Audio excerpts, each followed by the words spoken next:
அர்ஜென்ட்டா கூப்பிட்டீங்களாவே? வக்கீலுக்கு படிக்கிற நீ பொறுப்புணர்ச்சியோட நடந்துக்குவேன்னு நினைச்சேன். பொறுப்புணர்ச்சி இருந்தா அத்தா ஏமாமா இப்படி செய்யறாங்க?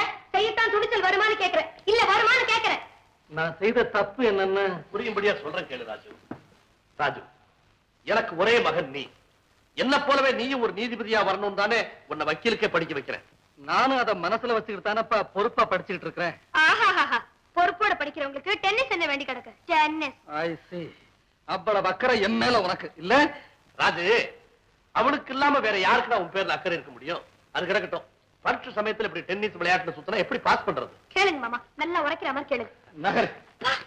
அக்கா அக்கா அக்கா அக்கா, இந்த விஷயத்துல கல்யாணி ஏடா இருக்கிற? அக்கா எது சொன்னாலும் அதுல ஒரு நியாயம் இருக்கும்ல, அதனாலதான். என்ன ராஜு கூப்பிட்டியா? அக்கா, என் படிப்பெல்லாம் வீணா போகுதா? நான் டென்னிஸ் ஆட போறதே தப்பா. அப்படின்னு யாரு சொன்னது? வேற யாரு இந்த வீட்டுல சொல்லுவா? எல்லாம் டியர் மோஸ்ட் மை துணி. வாங்க. ஏடாதா, ராஜு சரியா படிக்காம விளையாட போயிட்டான்னு மாமா கிட்ட கம்ப்ளைண்ட் பண்ணியா? ஆமா, கம்ப்ளைண்ட் பண்ண. நான் தான் அவனை விளையாட போக சொன்னேன். கல்யாணி, நீ தான் அவனை போக சொன்னியா? ராதா, பேசாம கேஸ நம்ம வாபஸ் வாங்கிக்கிறது பெட்டர். ஏன்னா கல்யாணி எது சொன்னாலும் நியாயமா தான் இருக்கும். இல்ல, நான் சொல்லல. ஆனா அண்டி, படிக்கிற நேரத்துல எதை செய்யணும் எதை செய்யக்கூடாதுன்னு ரூல் எதுவுமே கிடையாதா? ராதா, ராஜு சரியா படிக்காம நேரத்தை வீணாக்குறதா நீ நினைக்கிறியா? ஆமா. நீ மட்டும் அப்படி செய்யலாமா? நான் ஒன்னும் டைம் வேஸ்ட் பண்ணலையே. இங்க இருந்து டென்னிஸ் கோர்ட் வரைக்கும் கார் எடுத்துட்டு போய் உங்க அத்தானை இங்க இழுத்துட்டு வந்து இப்படி சண்டை போட்டுக்கிட்டு பேசிட்டு இருக்கிறது டைம் வேஸ்ட் இல்லையா? இந்த நேரத்துல படிச்சிருக்கலாம்ல. ஆமா நீ. அப்பாடா, ஒரு வழியா கேஸ் முடிஞ்சது. நீங்க ரெண்டு பேரும் போய் படிக்க போங்க. நீ போய் படிப்போம். சரி, நீ போ. நீ போ. நீங்க போங்க. நீ போ. போறீங்களா இல்லையாப்பா? கல்யாணி, இவங்க ரெண்டு பேரையும் ஆண்டவன் தீர்க்காயுசா வச்சிருக்கணும்.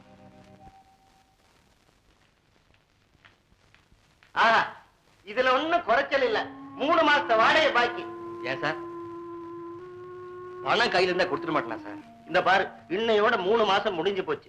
வாடகை பணம் கைக்கு வந்த பாடு இல்ல. வாடகை பணம் வரல, நீ வெளியே போகவும் முடியாது. அப்படி போனாலும் உள்ள வரவும் முடியாது. சார், வந்து போய் அதெல்லாம் ஏன்ட்ட வச்சுக்காத. இன்னைக்கு சாயந்தரத்துக்குள்ள வாடகை பாக்கி வரல, சாமான் ஜெட்டெல்லாம் வெளியே பறக்கும் ராக்கெட் வேகத்துல. சார் வேண்டாம் சார், நான் இப்பவே எங்க அம்மாவுக்கு எழுதுறேன். எப்ப கேட்டாலும் அதைத்தானப்பா சொல்றேன். இந்த அம்மா பல்லவி எல்லாம் ஏன்ட்ட பாடாத. மரியாதையா எனக்கு சேர வேண்டிய பாக்கிக்கு ஏற்பாடு பண்ணு. அப்பதான் உனக்கு மரியாதை. அதிகமா பேசாதீங்க சார். உங்களுக்கு சேர வேண்டிய பாக்கிய ஒரே வாரத்துல வாங்கிக்க. தம்பி, அதான் சொல்லிட்டேன். அப்ப என்ன சொன்னா மட்டும் போருமா? நடக்க வேண்டாமா? நடக்கு சார், நீங்க போங்க. அதுதான் நடையா நடந்துகிட்டு இருக்கேன்.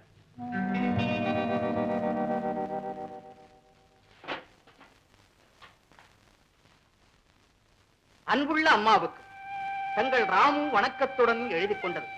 இங்கு நான் நலம், அங்கு நலத்திற்கு வேண்டுகிறேன். பரீட்சைக்கு மிகவும் அக்கறையுடன் படித்து வருகிறேன். எப்படி மரகதா, ராமு முதல் தர வக்கீல ஆகணும்னு ஆசைப்பட்டிய, அவன் ஃபர்ஸ்ட் கிளாஸ்ல பாஸ் பண்ண போறான் பாரு. மேல படிங்க வாத்தியாரையா.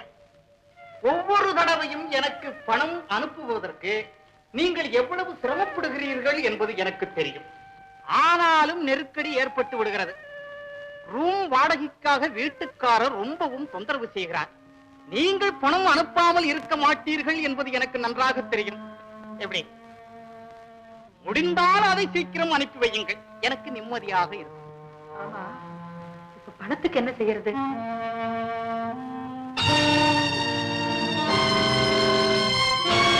சரி, சீக்கிரமா பணம் அனுப்புறேன்னு சொல்லி எழுதுங்க.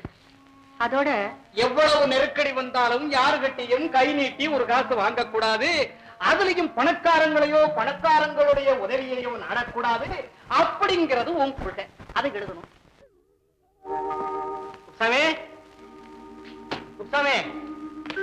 சார், ஹைகோர்ட்ல நம்ம கேஸ் அப்பீல் பண்ணுமே. சக்சஸ் சார், வெற்றி வெற்றி.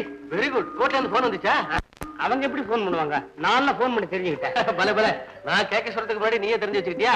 இதுலயும் அட்வான்ஸ்லயே இருக்கிற. ஆமா சார், சம்பளத்தை கூட தான் அட்வான்ஸா வாங்கி பொழப்பு நடத்திட்டு இருக்கேன். ஆமா, இந்த வில்லிய மெடிக்கல் ஹால் எனக்கு மாத்திரை எங்க அம்மாட்ட கொடுத்துருக்கேன். அதே நான் சொல்றதுக்கு முன்னாடியே செஞ்சுட்டேன். அதான் சார் குப்பு.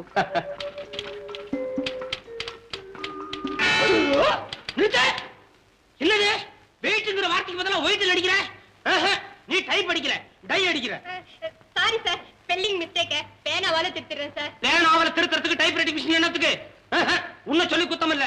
பெரிய இடத்து தான் சேர்ந்துருக்கிற. என்ன டூத் பேஸ்ட் கம்பெனிக்கா விளம்பரம் தரியா? பண்ண காமிக்கிற. பின்ன என்ன சார், ஒரு சின்ன தப்புக்கு இப்படி குதிக்கிறீங்களே? தப்பு சின்னதாவது பெருசாவது. இந்த பாரு, பெண்களுடைய விரல் வீணையில பட்டா எப்படி ராகம் வருதோ அதே மாதிரிதான் டைப்ரைட்டிங் மிஷின்ல பட்டா தாளம் வரணும். புரியுதா? சார், உங்களுக்கு நல்ல ஞானம் சார். ஐஸ் வைக்காத, தூக்கிடுவேன். வேலையை விட்டா தூக்கிடுவேன். வெயிட் அடி.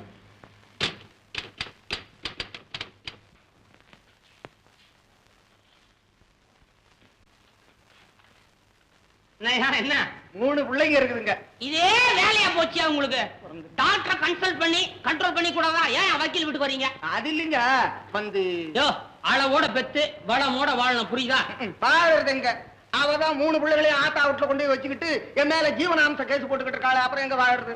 வழக்காட போறியா? அம்மா, பின்ன விடுவேன். விடாத. ஒரு கை பார்த்து போடுறேன். விடாத புடி. உள்ளார டைப் அடிக்கிற பொம்பளை ஒருத்தி இருக்கா. ஆஹா, அவ டைப் அடிக்கிற டைப் ஒரு டைப். சச்சி, வயசானவையாவ.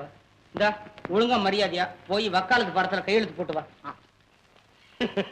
இவளுக்கெல்லாம் கோர்ட்டுக்கு செலவு பண்ணாலும் பண்ணவங்களே தவிர குடும்பத்துக்கு செலவே பண்ண மாட்டானுகள். என்னடா இந்த தடவை நான் குடிக்கவே இல்லைங்க, குடிச்சான்னு கேஸ் போட்டாங்க. ஏண்டா இந்த தூக்குது குடிக்கலன்ற? ஏண்டா உங்களுக்கெல்லாம் எங்கடா கிடைக்குது? முனியம் இப்ப மாட்டிக்கினானே, இப்ப கிடையாதா? முனிய மாடிக்கிறானா? இப்ப அவன் விக்கிறது இல்லையா? இப்ப யாரு? நானே. டேய், நீ வக்காலத்துல கையெழுத்து போடுறா. உட்காரா.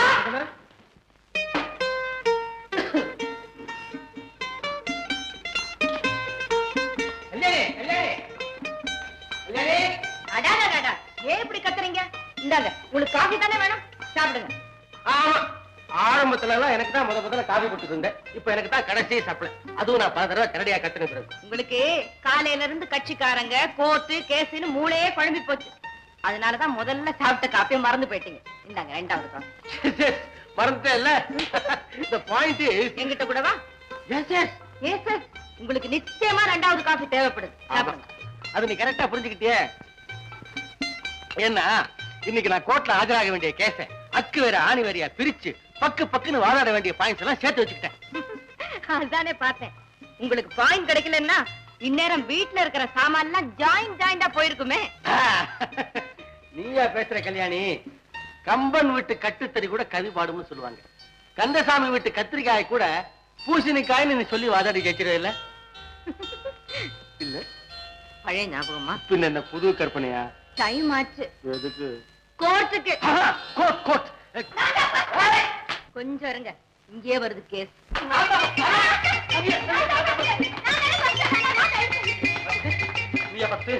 நீயா ஃபர்ஸ்ட்? இல்ல நான் தான் ஃபர்ஸ்ட். நான் தான் கார் எடுப்பேன். நீ ஃபர்ஸ்ட் வந்த. ஆமா. நிஜமா நீ ஃபர்ஸ்ட் வந்த. ஓகே, நீயே கார் எடு. கார் எடுத்துட்டியா? Key. Hey, come here, key.